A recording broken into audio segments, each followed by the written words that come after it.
Hey everybody, it's James here with the Sawyer Family Reviews channel. Today is Wednesday, February 19th, 2020, and this is your weekly comic book pickups video. Every week, I pick up my boys and my daughter some comic books. Sometimes I get some from me as well. Actually, pretty much every time now. And I always pick up my comics at Queen City Comics in Fairfield, Ohio, zip code 45014. If you're in the area and into comics, check out that shop, and while you're over there, check out the toy department. All right? Let's jump in. True Believers, we're still doing this Iron Man 2020 stuff. So True Believers are $1 reprints, so classic Marvel tales that tie into something that's currently going on, either in comics or in mass media, whatever you want to say. So right now it's tying into the Iron Man 2020 event. So we're getting various kind of first appearances and big stories that tie into characters related to the Iron Man 2020 event. This time around it's Jocasta, so we get an Avengers issue with them versus Ultron. And this is reprinting issue 162 of the original Avengers title. And this is by Jim Shooter and George Perez. Ooh, George Perez. You know you're not going to go wrong for a $1 George Perez Avengers comic. You're just not. Yeah. Okay. That's the only one this week. I don't think there was any other ones that I skipped. I think that's the only True Believers this week. Next up, we've got a book for Gracie. I went back in the back issues and got her one of these old Barbie books. This one has a Halloween cover. It was only, I think it was $2.50 or something in the back issue bins. She loves Barbie.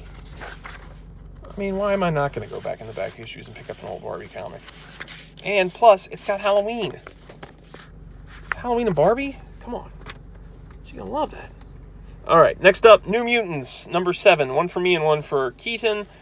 This is one of the 3 X titles I'm sticking with.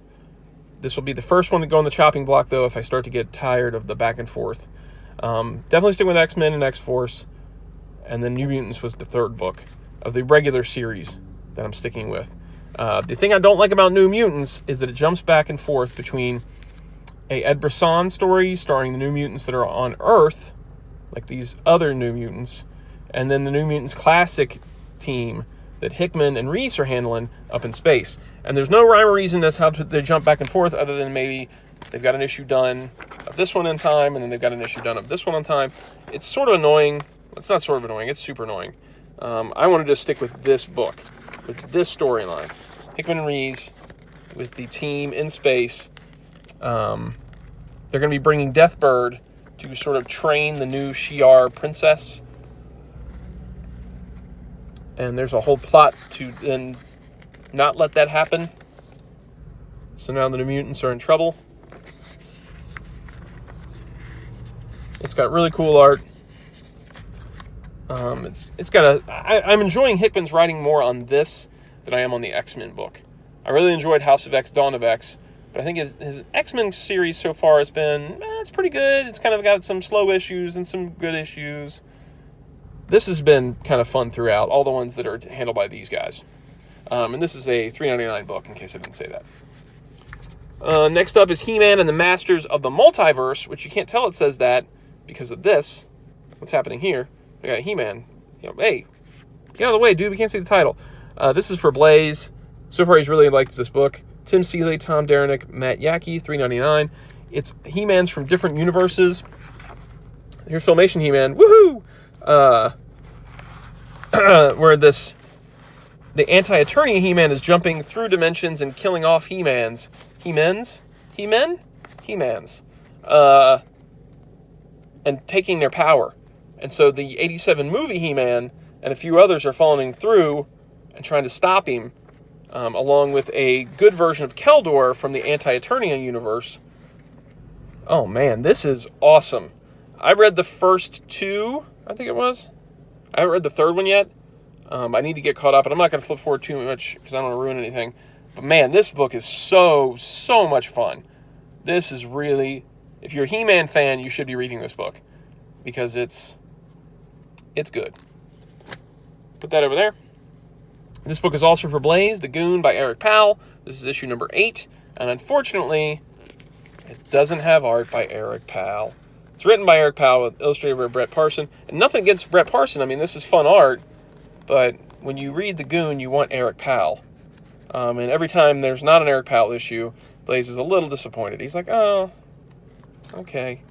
I'm still enjoying it because it's Goon. It's Eric Powell writing, so that's good. If you've never read the Goon before, imagine it's kind of like Hellboy, but with a little more kind of fun and quirky wackiness going on. It's still got like that supernatural element to it. It just amps up the fun level with that. And then speaking of Hellboy, we got Hellboy in the BPRD number 1 of 2. I grabbed this for Blaze as well because Keaton has a $4 book, and then I grabbed him an $8 book. So I was like, well, I can afford to grab Blaze 3 books. Gracie doesn't really care about how many books she gets because she's only 5. As long as she gets a comic, she doesn't really care. Hellboy in the BPRD, 1 of 2. The Return of Effie Kolb. And this is by Mike Mignola, Zach Howard, and Dave Stewart. Like I said, it's $3.99. And this is the start of another Hellboy story. So I figured it's a 2-issue arc. Blaze doesn't read Hellboy religiously anymore. Like, he doesn't get every single book that comes out. But if there's a one-shot or a 2-part miniseries, he's good for that. And I like that they do that. I like that they give you a quick little, here's just a one-off Hellboy story. It's a couple of books. You don't have to read like 8 issues and all the issues of BPRD and all this other stuff. You can just read these 2 books and get like a Hellboy fix. The only thing that's a bummer is I want Mike Mignola to do some full-on Hellboy again. He just writes. He never seems like he does any of the art anymore, and it's sort of a bummer. Next up, and the last book in the stack, Wolverine number 1 from Marvel Comics. This book is a beast at $7.99. I think even the other cover that I got is $7.99. Yeah, this is $7.99 too. So I got 3 of them. One of them is for Keaton, one of the Alex Ross covers. There was a ton of different covers. And then I wanted an Alex Ross cover because it's beautiful. But then this reminded me so much of the 90s, this die-cut cover, that I was like, you know what? They even did an old school Wolverine issue that had a die-cut cover. This one kind of damaged. It's kind of dinged up here, but oh well. They did the same kind of thing back then with a yellow cover that had the rips through it. I was like, I got to get that one. I'm going to set that off, though, because it's got a really thick cover. So, I'm excited about this, and one of the main reasons is that the creative team... Well, first of all, it's cool to have another Wolverine book again. It's been a while since there's been a book just called Just Wolverine. Not Old Man Logan or Dark Wolverine or Wolverine The Return or whatever you want to call them. So this is exciting for me because Benjamin Percy is the guy that's writing X-Force, which is my favorite of the X titles. And I think he writes Wolverine really well in that book. Then we've got Adam Kubert in art, so that's awesome. I love Adam Kubert's Wolverine. So that's a double whammy. And then we've got another story in here by Benjamin Percy and Victor Bogdanovich. So there's another story in here with that one. And I think that there's maybe one more story. I don't want to flip too forward. No, I'm wrong. It's just the 2. Yeah, I'm excited. I want to check out.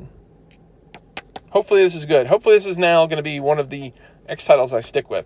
I have high hopes with it being Benjamin Percy, but we'll see how it goes. And that is it this week. Kind of a lighter week, but a couple of expensive books to kind of stay. Yeah, Wolverines, I'm excited about. I'm going to have to borrow the 3rd issue from Blaze so I can read that. And New Mutants, I'm happy it's a HeMan issue. There you go. What are you guys reading this week? Leave a comment down below. If you like the videos, like, subscribe, notify. Yeah, I guess that's it. See you guys. Bye.